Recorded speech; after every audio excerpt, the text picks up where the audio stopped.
Thank you. Could any of us have a better friend than Bob Lynch? Let's hear it for Bob Lynch. He is, as you know, extraordinary, a force of nature. I will never forget the first time Bob called me. It was over a decade ago. I remember where I was standing, and he said he was impressed with what we were doing, and he asked me to speak at an Americans for the Arts gathering. When he was finished making the pitch, I remember staring into the phone, and without hesitation told him he must have the wrong Ken Solomon. I'm the TV executive, and we're not routinely used to being consulted for our views on arts and culture. Well, Bob assured me that I was the right guy, and despite his clearly ill-conceived thesis, we've been great friends and partners and soldiers in the battle for the arts ever since.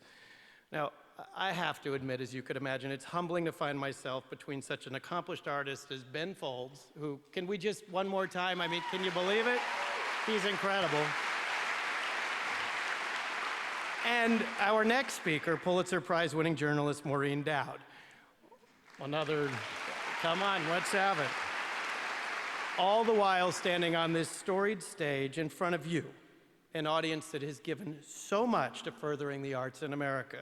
So on behalf of Ovation, Charles, and our entire team, which Bob did such a good job in mentioning every single last one of our employees, we are the only arts TV network in America. I want to say an official thank you. Now, Ovation believes that the support of the arts is one of the greatest measurements of the health of our democracy. And as a private enterprise, as you just heard, we put our money where our mouths are. To date, Ovation has given actually over $12 million to the arts and arts education.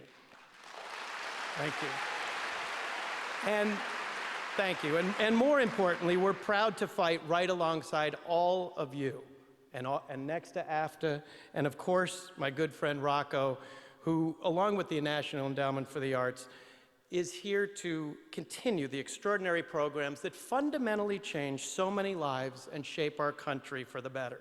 Now, it is no surprise that it's once again a campaign year, and yes, already the economic rhetoric has begun, and the arts have become shockingly a budget target.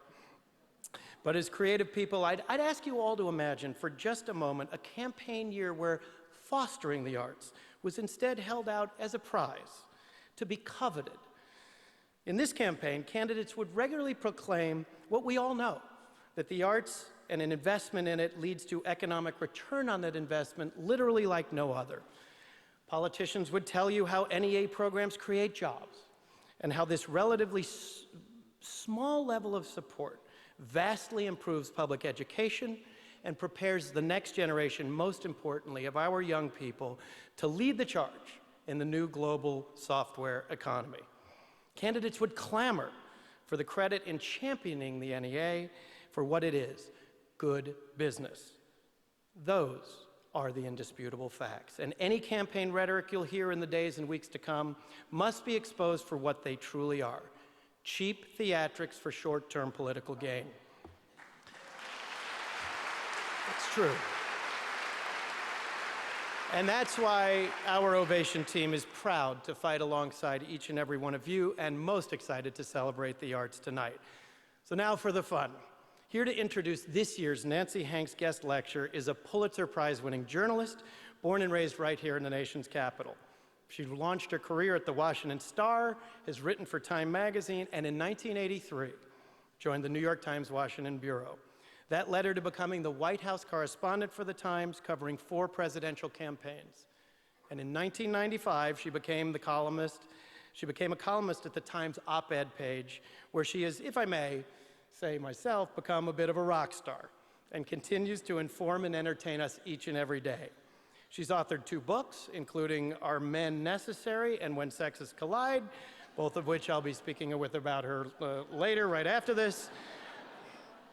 But I have to tell you, in our home, she is considered the E.F. Hutton of opinion.